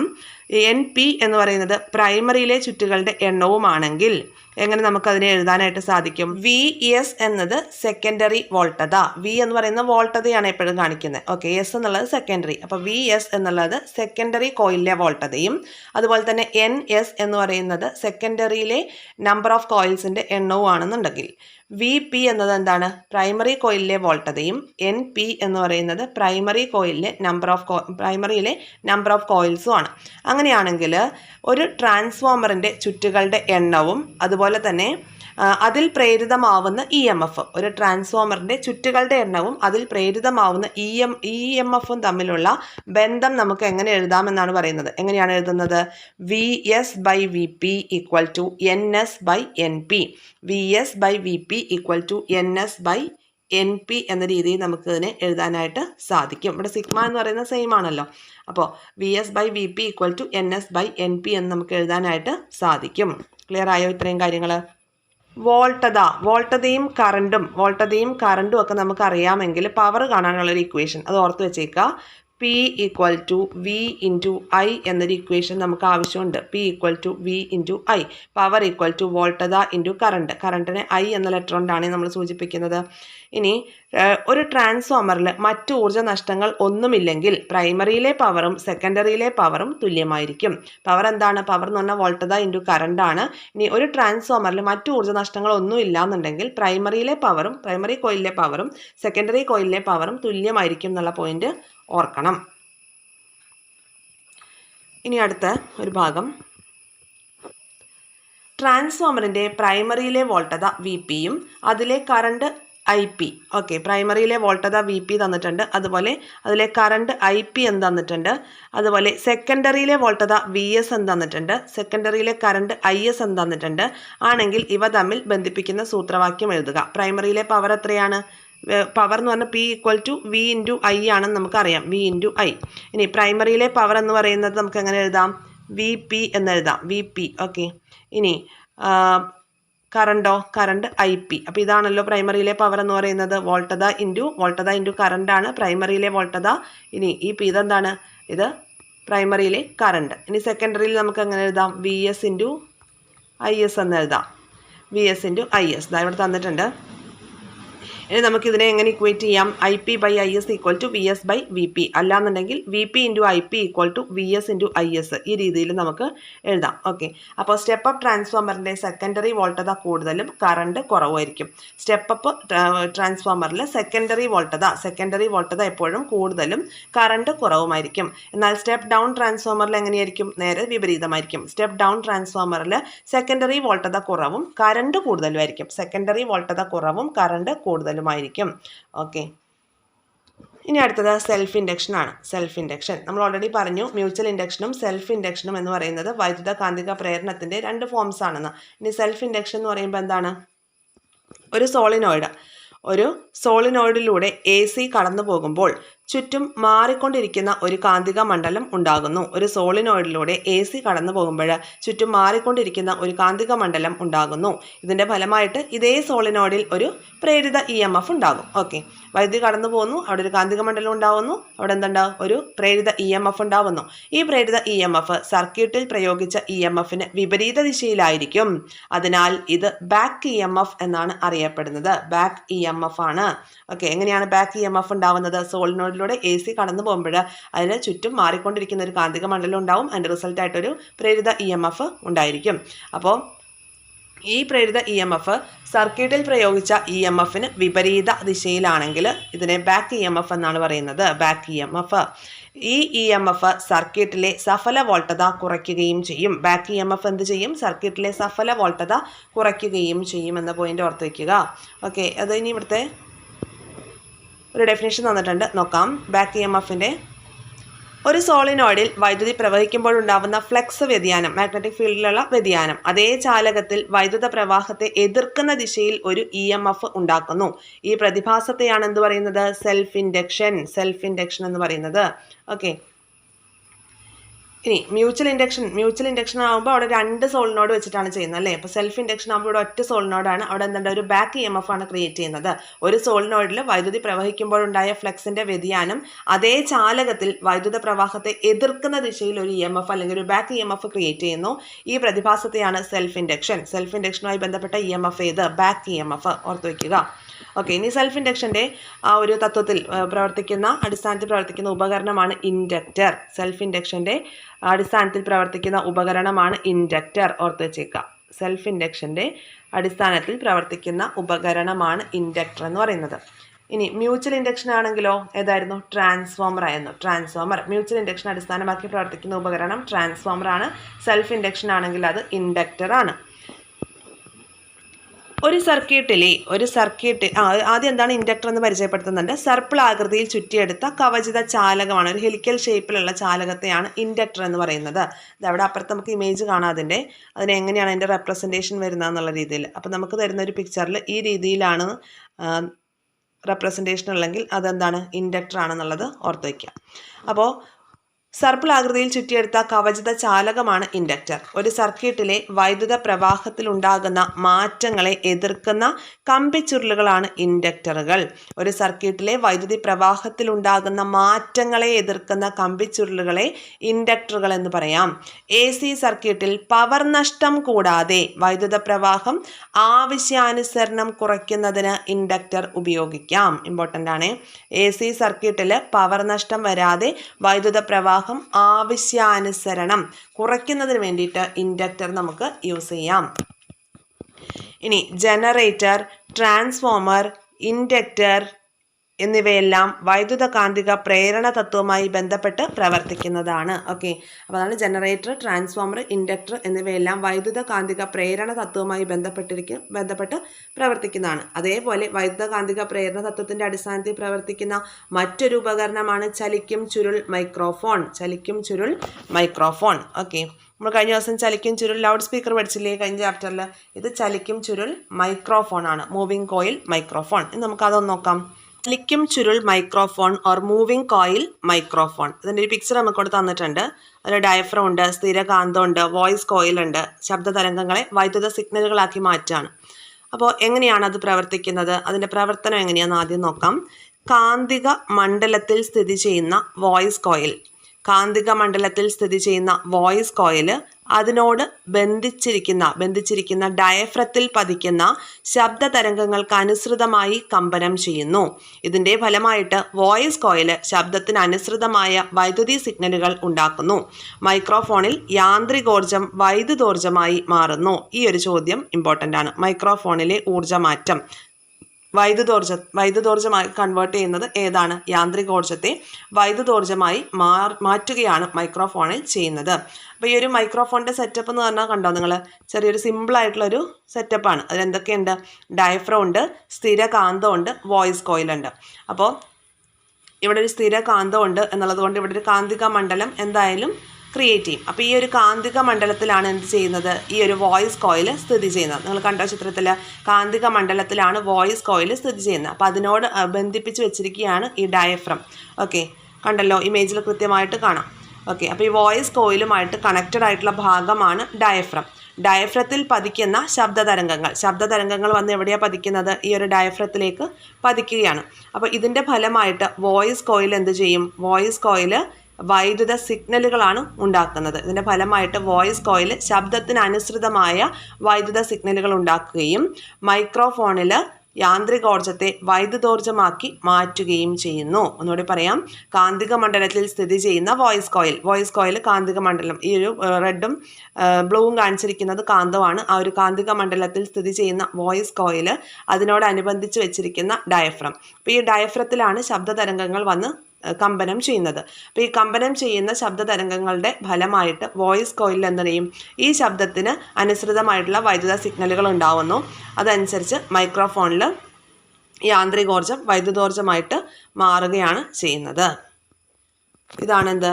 ചലിക്കും ചുരുൾ ലൗഡ് സ്പീക്കറിൻ്റെ പ്രവർത്തനം. മൈക്രോഫോണിന് മുൻപിൽ നിന്ന് ശബ്ദം പുറപ്പെടുവിച്ചാൽ കോയിലിൽ ശബ്ദത്തിനനുസൃതമായ വൈദ്യുത സിഗ്നലുകൾ സംജാതമാകുന്നു. മൈക്രോഫോണിൽ നിന്ന് ലഭിക്കുന്ന സിഗ്നലുകൾ ദുർബലമായതിനാൽ ഇവയെ ശക്തിയാക്കുന്നതിന് വേണ്ടിയിട്ട് എന്തുണ്ട്? ഒരു ആംപ്ലിഫയറിലേക്ക് എത്തിക്കും. ഈ ഒരു ആംപ്ലിഫയറിലേക്ക് എത്തിക്കും. ആംപ്ലിഫയറിലെത്തുന്ന സിഗ്നലുകൾ ശക്തി വർദ്ധിപ്പിച്ച ശേഷം ലൗഡ് സ്പീക്കറിലേക്ക് അയക്കുകയും ശബ്ദം പുനഃസൃഷ്ടിക്കപ്പെടുകയും ചെയ്യും. ഓക്കെ, നമ്മൾ കഴിഞ്ഞ ചാപ്റ്ററിൽ പഠിച്ചു ചലിക്കും ചുരുൾ ലൗഡ് സ്പീക്കറിൻ്റെ ഘടനയും അതിൻ്റെ പ്രവർത്തനവും ഒക്കെ അല്ലേ? അപ്പം ഇവിടെ നമ്മൾ പഠിച്ചത് എന്താണ്? ചലിക്കും ചുരുൾ മൈക്രോഫോണിൻ്റെ പ്രവർത്തനം എങ്ങനെയാണ്, യാന്ത്രികോർജ്ജത്തെ അത് എങ്ങനെയാണ് വൈദ്യുതോർജ്ജമാക്കി മാറ്റുന്നത്. ക്ലിയർ ആയല്ലോ? ഇനി ഇവിടെ വിവിധ തരം മൈക്രോഫോണുകളെ കുറിച്ച് തന്നിട്ടുണ്ട്. ചലിക്കും ചുരുൾ മൈക്രോഫോണുകൾ കൂടാതെ പലതരത്തിലുള്ള മൈക്രോഫോണുകൾ ഇന്ന് ഉപയോഗിക്കുന്നുണ്ട്. ഏതൊക്കെയാണ്? കാർബൺ മൈക്രോഫോണുകളുണ്ട്. അതായത് കാർബൺ തരികൾ അടങ്ങുന്ന ബട്ടൺ എന്ന് വിളിക്കുന്ന ഒരു ചെറിയ പേടകമാണ് ഇതിൻ്റെ പ്രധാനപ്പെട്ട ഭാഗം എന്ന് പറയുന്നത്. ഓക്കെ, കാർബൺ തരികൾ അടങ്ങുന്ന ബട്ടൺ എന്ന് വിളിക്കുന്ന ഒരു ചെറിയ പേടകമാണ് ഇതിൻ്റെ പ്രധാനപ്പെട്ട ഭാഗം. ഡയഫ്രം എന്ന് വിളിക്കപ്പെടുന്ന ഒരു ലോഹത്തകിട് ബട്ടണിൽ അമർന്നിരിക്കത്തക്ക വിധം ക്രമീകരിച്ചിട്ടുണ്ട്. ശബ്ദ തരംഗങ്ങൾക്ക് അനുസൃതമായി ഡയഫ്രം കമ്പനം ചെയ്യുന്നു. ഈ കമ്പനങ്ങളെ മൈക്രോഫോൺ ശബ്ദത്തിന് അനുസൃതമായ വൈദ്യുത സ്പന്ദനങ്ങളാക്കി മാറ്റുന്നു. ബേസിക്കലി മൈക്രോഫോണിൽ നടക്കുന്ന ഊർജ്ജമാറ്റം എന്ന് പറയുന്നത് യാന്ത്രികോർജ്ജത്തെ വൈദ്യുതോർജ്ജമാക്കി മാറ്റുകയാണ്. ഇപ്പോൾ ഡിഫറെൻറ്റ് ടൈപ്പ് മൈക്രോഫോണുകൾ ഉള്ളപ്പം അതിൽ ഓരോന്നിൻ്റെയും പ്രവർത്തനത്തിലുള്ള ചെറിയ വ്യത്യാസം മാത്രമേ ഉള്ളൂ. പക്ഷേ ഊർജ്ജത്തിൻ്റെ ആ ഒരു മാറ്റം എന്ന് പറയുന്നത് യാന്ത്രികോർജ്ജത്തെ വൈദ്യുതോർജ്ജമാക്കി മാറ്റുകയാണ്. ടെലഫോണുകളിലാണ് ഈ കാർബൺ മൈക്രോഫോണുകൾ പ്രധാനമായിട്ടും യൂസ് ചെയ്യുന്നത്. എവിടെയാണ്? ടെലഫോണുകളിൽ യൂസ് ചെയ്യുന്ന മൈക്രോഫോൺ ഏതാണ്? കാർബൺ മൈക്രോഫോണുകളാണ്. ഇനി അടുത്ത ഒന്നാണ് ക്രിസ്റ്റൽ അല്ലെങ്കിൽ സെറാമിക് മൈക്രോഫോണുകൾ. ക്രിസ്റ്റൽ ഓർ സെറാമിക് മൈക്രോഫോണുകൾ പീസോ ഇലക്ട്രിക് ക്രിസ്റ്റലുകളാണ് ഇത്തരം മൈക്രോഫോണുകളുടെ പ്രധാനപ്പെട്ട ഭാഗം. പീസോ ഇലക്ട്രിക് ക്രിസ്റ്റലുകളാണ് ഇത്തരം മൈക്രോഫോണുകളുടെ പ്രധാനപ്പെട്ട ഭാഗം എന്ന് പറയുന്നത്. ഓക്കെ, ഓർത്ത് വെച്ചേക്കാം. ഇനി ഇതിൻ്റെ ഒരു പ്രത്യേകത പറയുന്നുണ്ട്. എന്താണ്? മർദ്ദം അനുഭവപ്പെടുമ്പോൾ വൈദ്യുതി ഉൽപ്പാദിപ്പിക്കാൻ കഴിയുന്നതാണ് പീസോ ഇലക്ട്രിക് ക്രിസ്റ്റൽ മൈക്രോഫോണുകൾ എന്ന് പറയുന്നത്. മർദ്ദം അനുഭവപ്പെടുമ്പോൾ വൈദ്യുതി ഉൽപ്പാദിപ്പിക്കാൻ കഴിയുന്നതാണ്. ഇനി നോക്കി, ഹാം റേഡിയോകളിൽ ക്രിസ്റ്റൽ സിറാമിക് മൈക്രോഫോണുകളാണ് ഉപയോഗിക്കുന്നത്. ഹാം റേഡിയോകളിലാണ് എന്ത് ചെയ്യുന്നത്? ക്രിസ്റ്റൽ സിറാമിക് മൈക്രോഫോണുകൾ യൂസ് ചെയ്യുന്നത്. ടെലിഫോണിൽ യൂസ് ചെയ്യുന്ന ഏതാണെന്ന് നമ്മൾ പറഞ്ഞു? കാർബൺ മൈക്രോഫോണാണ്. ഇനി ഹാം റേഡിയോകളിൽ ക്രിസ്റ്റൽ സിറാമിക് മൈക്രോഫോണുകളാണ് യൂസ് ചെയ്യുന്നത്. പിന്നെ റിബൺ മൈക്രോഫോണുകളുണ്ട്. അതുപോലെ തന്നെ കപ്പാസിറ്റർ മൈക്രോഫോണുകളുണ്ട്. കപ്പാസിറ്റർ മൈക്രോഫോൺ എന്ന് പറയുമ്പോൾ ശ്രവണ സഹായികളിലാണ് ഇത് കപ്പാസിറ്റർ മൈക്രോഫോണുകൾ യൂസ് ചെയ്യുന്നത്. ഹിയറിംഗ് എയ്ഡ്സിലാണ് ഇത്തരത്തിലുള്ള കപ്പാസിറ്റർ മൈക്രോഫോണുകൾ യൂസ് ചെയ്യുന്നതെന്ന് ഓർക്കാം. ഓക്കെ, ഇനി പവർ പ്രേഷണവും വിതരണവും എന്ന് പറഞ്ഞു തന്നിട്ടുണ്ട്. ആ ഭാഗം ഒന്ന് നോക്കാം.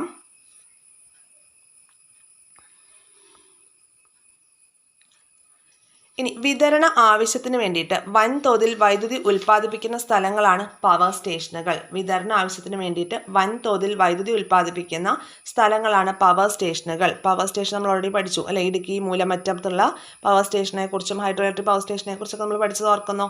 കഴിഞ്ഞ ചാപ്റ്ററിൽ പവർ സ്റ്റേഷനുകളിൽ ഉപയോഗിക്കുന്നത് 3 ഫേസ് AC ജനറേറ്ററുകളാണ്.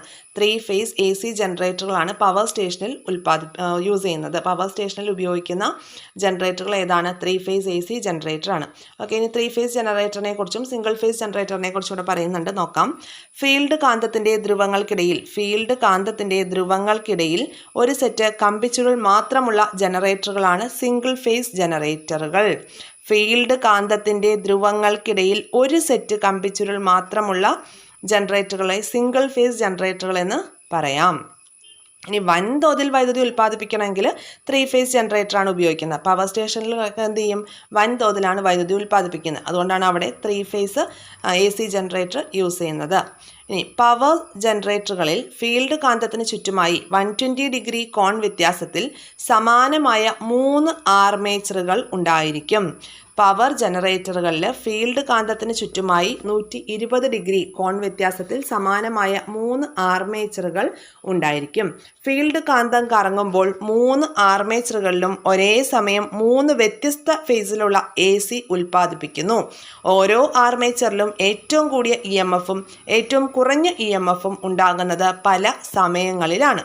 ഇത്തരം ജനറേറ്ററുകളാണ് 3 ഫേസ് ജനറേറ്റർ. ഓർത്ത് വെച്ചേക്കണം, ഇവിടെയൊക്കെ ചോദ്യസാധ്യതയുണ്ട്. പവർ ജനറേറ്ററുകളിൽ ഫീൽഡ് കാന്തത്തിന് ചുറ്റുമായി 120 ഡിഗ്രി കോൺ വ്യത്യാസത്തിൽ സമാനമായ 3 ആർമേച്ചറുകൾ ഉണ്ടായിരിക്കും. അപ്പോൾ ചോദ്യം ഇങ്ങനെ വരാം, പവർ ജനറേറ്ററുകളിൽ ഫീൽഡ് കാന്തത്തിന് ചുറ്റുമായി സ്ഥിതി ചെയ്യുന്ന 3 ആർമേച്ചറുകൾ ഉണ്ടെന്ന് പറഞ്ഞു. അതിൻ്റെ കോൺ വ്യത്യാസം എത്രയെന്ന് ചോദിക്കാം. എത്രയാണ്? 120 ഡിഗ്രിയാണ്. പവർ ജനറേറ്ററുകളിൽ ഫീൽഡ് കാന്തത്തിന് ചുറ്റുമായി സ്ഥിതി ചെയ്യുന്ന 3 ആർമേച്ചറുകൾ കോൺ വ്യത്യാസം എത്ര? 3 ആർമേച്ചറിൻ്റെയും കോൺ വ്യത്യാസം 120 ഡിഗ്രിയാണ്.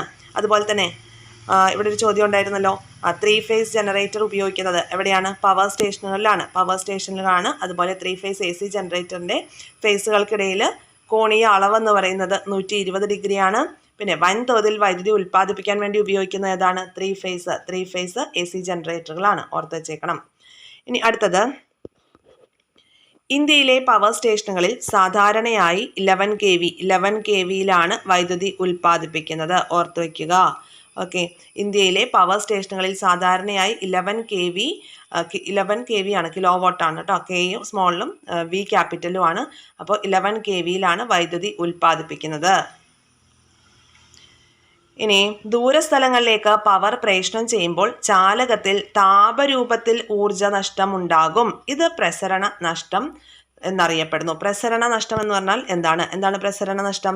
അതായത് ഇന്ത്യയിൽ പവർ സ്റ്റേഷനുകളിൽ ധാരാളം വൈദ്യുതി ഉൽപ്പാദിപ്പിക്കുന്നു. 11 kVയിലാണ് വൈദ്യുതി ഉൽപ്പാദിപ്പിക്കുന്നത്. അത് ദൂരസ്ഥലങ്ങളിലേക്ക് പവർ പ്രേഷണം ചെയ്യുമ്പോൾ എന്ത് ചെയ്യും? ചാലകത്തിൽ താപത്തിൻ്റെ രൂപത്തിൽ കണ്ടക്ടർ ചൂടായിട്ട് അവിടെ താപത്തിൻ്റെ രൂപത്തിൽ എന്ത് ചെയ്യും? ഊർജ്ജ നഷ്ടം ഉണ്ടാവും. ഇതിനെയാണ് പ്രസരണ നഷ്ടം എന്ന് പറയുന്നത്. പ്രസരണ നഷ്ടം എന്താണ്? പ്രസരണ നഷ്ടം ക്ലിയർ ആയോ? വൈദ്യുതി ദൂരസ്ഥലങ്ങളിലേക്ക് പ്രേഷണം ചെയ്യുമ്പോൾ ചാലകത്തിലെ താപരൂപത്തിൽ ഊർജ്ജ നഷ്ടം ഉണ്ടാവും. ഇതിനെ പ്രസരണ നഷ്ടം എന്നാണ് പറയുന്നത്. ഇനി H equal to I square R T. H equal to I square R T എന്നൊരു ഇക്വേഷൻ നമ്മൾ പഠിച്ചിട്ടുണ്ട്. Heat equal to I square R T. I എന്താണ്? കറണ്ടാണ്. ആർ എന്താണ്? റെസിസ്റ്റൻസ് ആണ്. ടി എന്ന് പറയുന്നത് ടൈമാണ്. അപ്പോൾ H equal to I square R T എന്ന ഒരു സമവാക്യം അനുസരിച്ചാണ് താപം ഉൽപ്പാദിപ്പിക്കപ്പെടുന്നതെങ്കിൽ താപം കുറയ്ക്കാനുള്ള മാർഗ്ഗങ്ങൾ എന്തൊക്കെയാണ്? താപം കുറയ്ക്കാൻ ഐ കുറയ്ക്കാം, ആർ കുറയ്ക്കാം, ടി കുറയ്ക്കാം, അല്ലേ? അതായത് കറണ്ട് കുറയ്ക്കാം, റെസിസ്റ്റൻസ് കുറയ്ക്കാം, ടൈം കുറയ്ക്കാം. അപ്പോൾ താപം കുറയ്ക്കാനുള്ള മാർഗ്ഗങ്ങൾ ഏതൊക്കെയാണെന്ന് ചോദിച്ചിട്ടുണ്ട്. പക്ഷേ നമുക്കിവിടെ റെസിസ്റ്റൻസും ടൈമും കുറയ്ക്കാനായിട്ട് പറ്റുമോ? ഇല്ല. അത് നമ്മളുടെ ഈ ദൂരസ്ഥലങ്ങളിലേക്ക് താപം പ്രേഷണം ചെയ്യുന്നതിനെ അത് ബാധിക്കും, അല്ലേ? അപ്പോൾ അതുകൊണ്ട് തന്നെ ഇവിടെ എന്ത് മാത്രമാണ് കുറയ്ക്കാൻ പറ്റുള്ളൂ? കറണ്ട് മാത്രമാണ് കുറയ്ക്കാനായിട്ട് പറ്റുള്ളൂ, അല്ലേ? ടൈം കുറച്ചാൽ ബുദ്ധിമുട്ടാണ്, റെസിസ്റ്റൻസ് കുറച്ചാലും ബുദ്ധിമുട്ടാണ്. കറണ്ട് മാത്രമാണ് നമുക്ക് ഇവിടെ ഒരു താപം കുറയ്ക്കാൻ വേണ്ടിയിട്ട് താപം അല്ലെങ്കിൽ ഒരു പ്രസരണ നഷ്ടം കുറയ്ക്കാൻ വേണ്ടി ചെയ്യാനായിട്ട് പറ്റുന്നത്. അപ്പോൾ പവർ പ്രേഷണം തുടർച്ചയായ പ്രക്രിയ ആയതുകൊണ്ട് സമയം അല്ലെങ്കിൽ ടി കുറയ്ക്കുക എന്ന് പറഞ്ഞാൽ അത് പ്രായോഗികമല്ല. കൂടാതെ ചാലകത്തിൻ്റെ പ്രതിരോധം അല്ലെങ്കിൽ ഈ ആറ് കുറച്ചാൽ അവിടെയും എന്തുണ്ട്? സാങ്കേതിക തടസ്സമുണ്ട്. അപ്പം നമുക്ക് തീർച്ചയായിട്ടും എന്തേ കുറയ്ക്കാൻ പറ്റുള്ളൂ? ഐ അല്ലെങ്കിൽ കറണ്ടാണ് കുറയ്ക്കാനായിട്ട് സാധിക്കുകയുള്ളൂ. പവർ സ്റ്റേഷനിൽ വെച്ച് തന്നെ സ്റ്റെപ്പ് അപ്പ് ട്രാൻസ്ഫോമർ ഉപയോഗിച്ച് വോൾട്ടത 220 kV വരെ ഉയർത്തും. ഇനി പ്രേഷണം ചെയ്യേണ്ട ദൂരത്തിനനുസരിച്ച് 110 kV, 400 kV എന്നീ വോൾട്ടതയും ഉപയോഗിക്കാറുണ്ട്. അപ്പോൾ ഈ പവർ സ്റ്റേഷനിൽ വെച്ച് തന്നെ സ്റ്റെപ്പ് അപ്പ് ട്രാൻസ്ഫോമർ ഉപയോഗിച്ച് വോൾട്ടത ഉയർത്തും. അപ്പോൾ എന്ത് സംഭവിക്കും? അതിൻ്റെ ഫലമായിട്ട് കറണ്ടും താപരൂപേണയുള്ള ഊർജ നഷ്ടവും കുറയുകയാണ് ചെയ്യുന്നത്. ഓക്കെ, വോൾട്ടത ഉയർത്തുമ്പോൾ എന്ത് ചെയ്യുന്ന പറഞ്ഞത്? കറണ്ടും അതുപോലെ തന്നെ താപരൂപേണയുള്ള ഊർജ നഷ്ടം അല്ലെങ്കിൽ നമ്മൾ ഈ പറഞ്ഞ എന്താണ് പ്രസരണ നഷ്ടവും കുറയും. പിന്നീട് പവർ പ്രേഷണത്തിൻ്റെ വിവിധ ഘട്ടങ്ങളിൽ സബ്സ്റ്റേഷനുകളുണ്ടല്ലോ, ഈ സബ്സ്റ്റേഷനുകളിൽ വെച്ചിട്ട് വോൾട്ടത ക്രമമായി താഴ്ത്തുകയും വിതരണ ട്രാൻസ്ഫോമറിലേക്ക് 11 kV വൈദ്യുതി എത്തിക്കുകയും ചെയ്യും. ഓക്കെ, അപ്പോൾ ഈ പ്രസരണ നഷ്ടം ആ ഒരു നഷ്ടം കുറയ്ക്കാൻ വേണ്ടിയിട്ട് എന്തൊക്കെ കാര്യങ്ങളാണ് ചെയ്യുന്നത്? പവർ സ്റ്റേഷനിൽ വെച്ച് തന്നെ സ്റ്റെപ്പ് അപ്പ് ട്രാൻസ്ഫോമർ ഉപയോഗിച്ച് വോൾട്ടത 220 kV 220 kV വരെ ഉയർത്തുകയും എന്നിട്ടോ അതിൻ്റെ ഫലമായിട്ട് കറണ്ടും താപരൂപേണയുള്ള ഊർജ്ജ നഷ്ടവും കുറയുന്നു. പിന്നീട് പവർ സബ്സ്റ്റേഷനിൽ എത്തിയിട്ട് കഴിയുമ്പോൾ എന്ത് ചെയ്യും? വോൾട്ടത ക്രമമായി താഴ്ത്തുകയും വിതരണ ട്രാൻസ്ഫോമറിലേക്ക് 11 kV വൈദ്യുതി എത്തിക്കുകയാണ് ചെയ്യുന്നത്. ഓക്കെ, അപ്പോൾ ഈ ഹീറ്റ് വഴിയുള്ള നഷ്ടം കുറയ്ക്കാൻ വേണ്ടിയിട്ടാണ് വോൾട്ടത കൂട്ടിയിട്ട് എന്താ ചെയ്യുന്നത്? കറണ്ട് കുറയ്ക്കുകയാണ് ചെയ്യുന്നത്. ഇനി ഗാർഹിക ആവശ്യങ്ങൾക്കുള്ള ഇമ്പോർട്ടൻ്റ് ആണ്. ഗാർഹിക ആവശ്യങ്ങൾക്കുള്ള 230 വാട്ട് ലഭിക്കുന്നത് വിതരണ ട്രാൻസ്ഫോമറിൽ നിന്നാണ്. വിതരണ ട്രാൻസ്ഫോമറിൽ നിന്ന് 230 വാട്ട് ഗാർഹിക ആവശ്യങ്ങൾക്ക് വേണ്ടി ലഭിക്കുന്നു. ഗാർഹിക ആവശ്യങ്ങൾക്കുള്ള വൈദ്യുതി 230 വോൾട്ടാണ്. അതുപോലെ തന്നെ വ്യാവസായിക ആവശ്യങ്ങൾ കൊണ്ട് പറയുന്നുണ്ട്. വ്യാവസായിക ആവശ്യങ്ങൾക്കുള്ള വൈദ്യുതി എത്രയാണ്? 400 വോൾട്ടാണ്. 400 വോൾട്ട് വ്യാവസായിക ആവശ്യങ്ങൾക്കും ഗാർഹിക ആവശ്യങ്ങൾക്കുള്ള വൈദ്യുതി 230 വാട്ടുമാണ് കേട്ടോ. അപ്പോൾ വിതരണ ട്രാൻസ്ഫോമറിൻ്റെ ഔട്ട്പുട്ടിൽ നിന്ന് ലഭിക്കുന്നത് ഗാർഹിക ആവശ്യങ്ങൾക്ക് വേണ്ടിയിട്ട് 230 വോൾട്ടും അതുപോലെ തന്നെ എന്താണ് വ്യാവസായിക ആവശ്യങ്ങൾക്ക് 400 വോൾട്ട് വൈദ്യുതിയും വിതരണ ട്രാൻസ്ഫോമറിൻ്റെ ഔട്ട്പുട്ടിൽ നിന്ന് ലഭിക്കുന്നു. ഇനി വിതരണ ട്രാൻസ്ഫോമറിൻ്റെ ഔട്ട്പുട്ടിൽ നിന്ന് പുറത്തു വരുന്ന വയറുകളുടെ എണ്ണം എത്ര എണ്ണമാണ്? 4 വയറുകളാണ്. 4 വയറിൽ 3 ഫേസും അതുപോലെ തന്നെ 3 ഫേസും ഒരു ന്യൂട്രലുമാണ് വിതരണ ട്രാൻസ്ഫോമറിൻ്റെ ഔട്ട്പുട്ടിൽ നിന്ന് പുറത്തേക്ക് വരുന്ന 4 വയറുകൾ എന്ന് പറയുന്നത്. ഓക്കെ, അപ്പോൾ അതിൽ 1 ന്യൂട്രലും 3 ഫേസും ആണ് നമ്മൾ പറഞ്ഞു.